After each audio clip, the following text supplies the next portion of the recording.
Hola a todos, gracias Pedro por la presentación.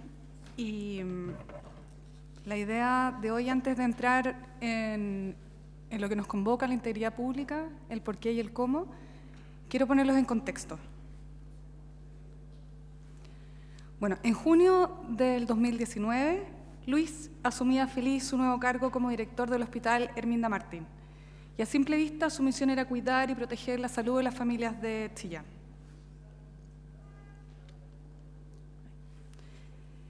Luis, a simple vista, no veía que el problema de salud estaba dentro.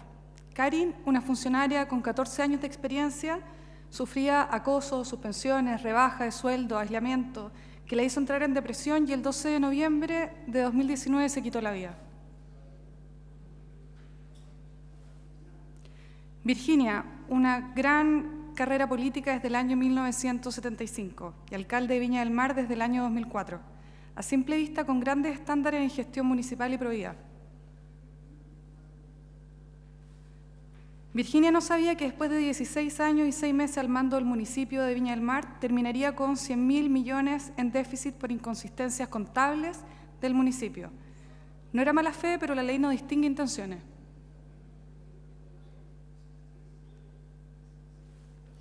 César, parte del directorio de una empresa financiera, revisaba mes a mes estados financieros que ya habían sido auditados por grandes empresas contables. Todo cuadraba, a simple vista, había una gobernanza sólida. Y César jamás imaginó que bajo esos balances había repactaciones forzadas a más de 400.000 clientes, inflando los ingresos y ocultando las pérdidas. Y lo supo cuando ya era portada de los diarios. Bueno, a simple vista, Luis, Virginia y César lideraban con experiencia y buenas intenciones, pero ¿pudieron haber previsto todo lo que iba a pasar?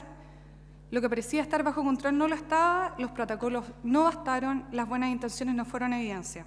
Y el resultado, multas millonarias, daños reputacionales, procesos administrativos y penales. Y a simple vista todo estaba bien hasta que no lo estuvo.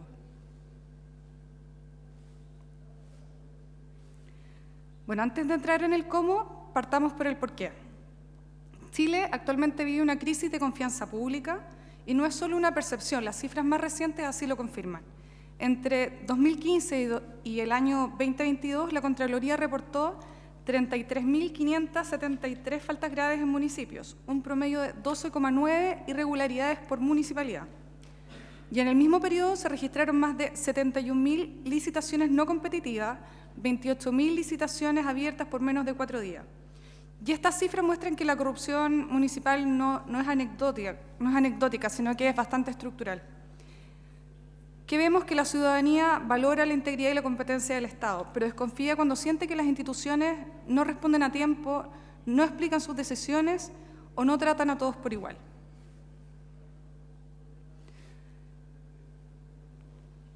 La OCDE, en su análisis específico para Chile, identifica que hay 5 factores que mueven la aguja.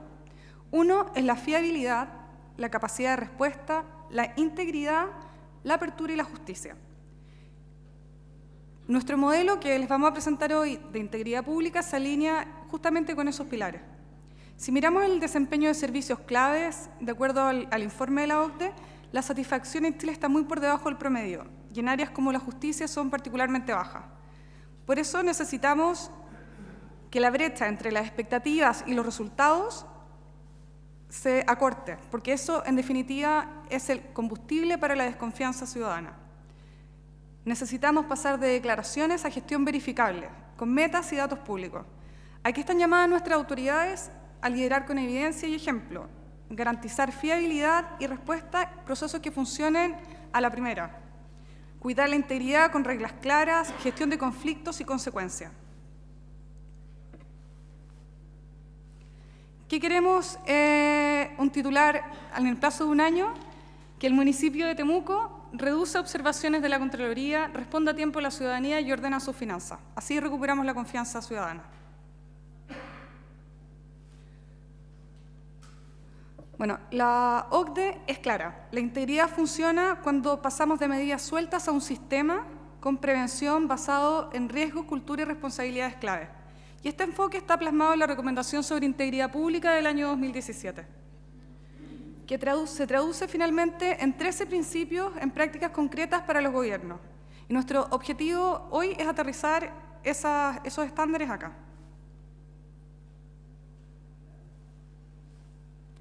En Chile, la bajada de esta normativa fue a través de la Estrategia Nacional de Integridad Pública, que fija metas a 10 años y un plan de implementación con monitoreo público. Y esto nos da un lenguaje común, prioridades y seguimiento.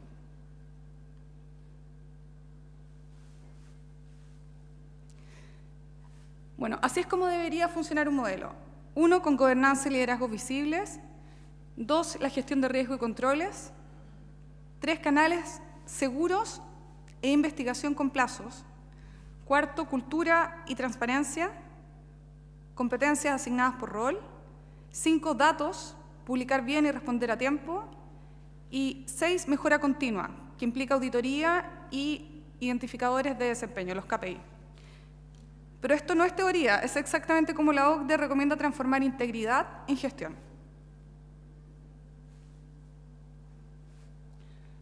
Partamos con el primer elemento, la gobernanza.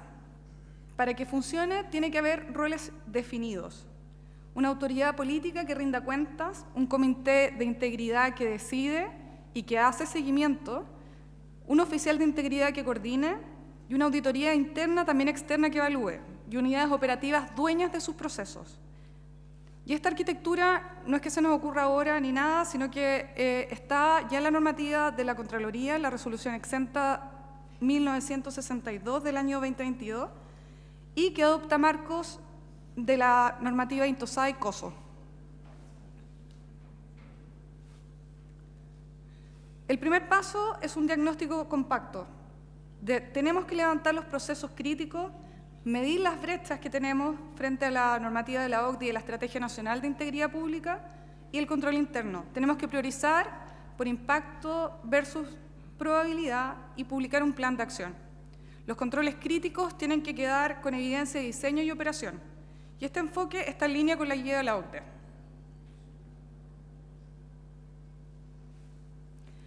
La integridad diaria se sostiene con reglas claras. Aquí ustedes ya tienen un avance, tienen el código de ética. También hay que aplicar protocolos con respecto a los regalos y a la hospitalidad, reglas de lobby claras y trato con terceros. Protocolo también para las relaciones con las fundaciones y las corporaciones y los privados. Todo el personal que ingrese a la municipalidad debe pasar por una inducción en materia de integridad pública. Y esto finalmente se traduce en que se reducen las zonas grises y se mejora la trazabilidad de las decisiones. Antes de decidir, tenemos que gestionar conflictos, tener las declaraciones al día, cruces con proveedores y vínculos relevantes y un protocolo de inhabilidades que se aplican con registro. Con esto, finalmente, las decisiones son defendibles y se reduce la captura por cualquier tipo de interés privado.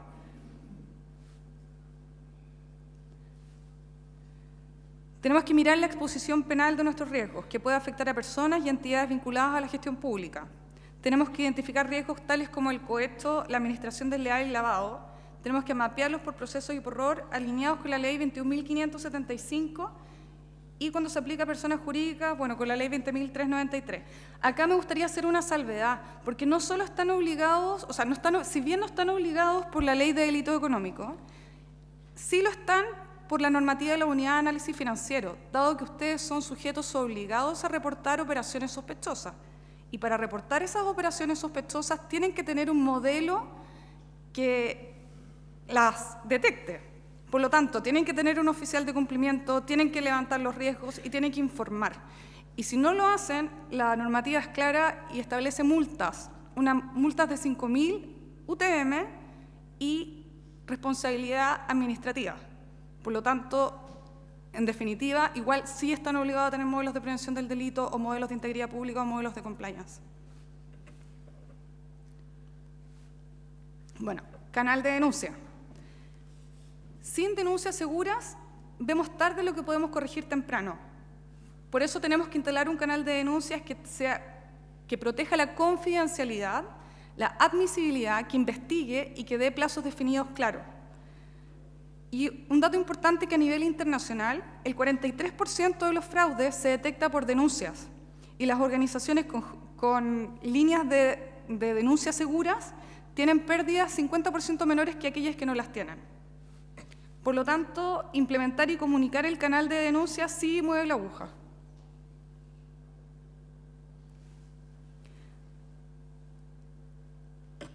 En materia de transparencia y datos, la transparencia tiene dos caras. Uno, la transparencia activa, que significa publicar desde la organización periódicamente información completa en datos reutilizables y fáciles de entender. Y la transparencia pasiva, que es responder a tiempo y con fundamento cada solicitud ciudadana.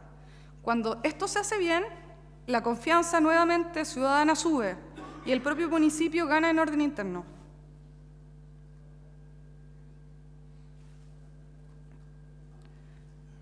En materia de control interno, el control interno no es papeleo. Los controles tienen que ser probados y tiene que haber un tablero con alertas tempranas. Priorizamos señales como adendas fuera de normas, tratos directos reiterados, subvenciones sin rendir u horas extras atípicas. Tenemos que probar el diseño y operación de controles y cerrar las brechas con un plan de acción.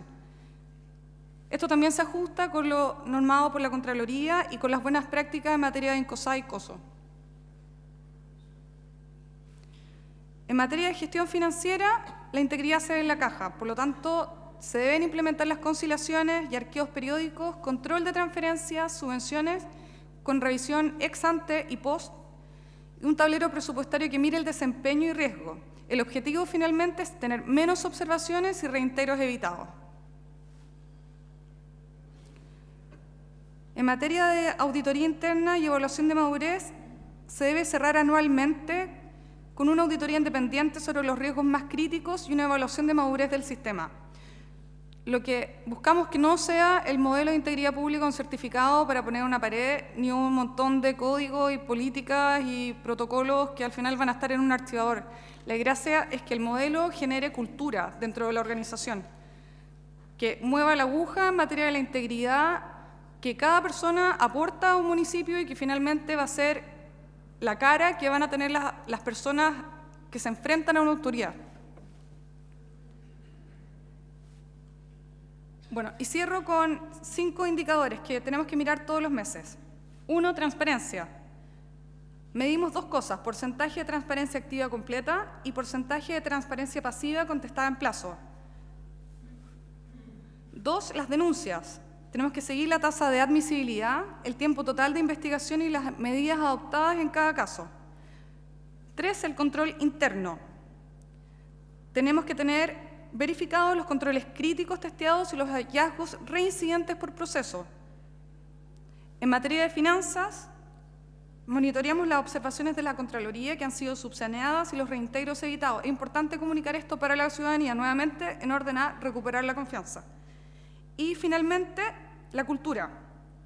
Y la cultura también hacemos la bajada a las organizaciones a través de las capacitaciones, que son muy importantes, tienen que ser definidas por los roles que cada funcionario representa dentro de la municipalidad y se debe medir el clima ético dentro de la organización.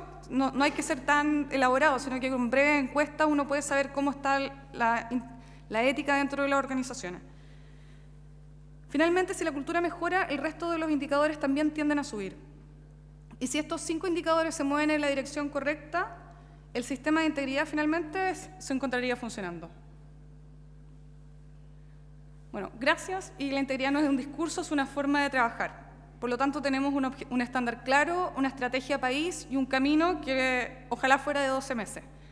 Y quiero responder una de las preguntas que hizo Pedro, que en materia de tecnología, ¿cómo los pueden ayudar? Implementar el modelo de integridad pública exige, en el mundo municipalidad, exige rapidez, trazabilidad y evidencia de gestión. No se trata finalmente solo de cumplir con una obligación legal, sino de instalar un modelo de prevención que funcione en la práctica, que tenga controles visibles y participación transversal. Por lo tanto, hay plataformas que simplifican la implementación del compliance en materia que permite levantar riesgos que se encuentren adaptadas a la Ley 21.595, digitalizar las políticas, gestionar las capacitaciones, monitorear las denuncias y generar reportes automáticos a la Contraloría. Esas herramientas ya están y pueden ser una ayuda para usted. Finalmente no se trata de que la tecnología venga a quitar puestos de trabajo ni nada por el estilo, sino que tiene que ser ayuda para ustedes y que ustedes se dediquen finalmente a lo que es importante, que es generar la cultura de integridad dentro de las organizaciones. Así que, muchas gracias.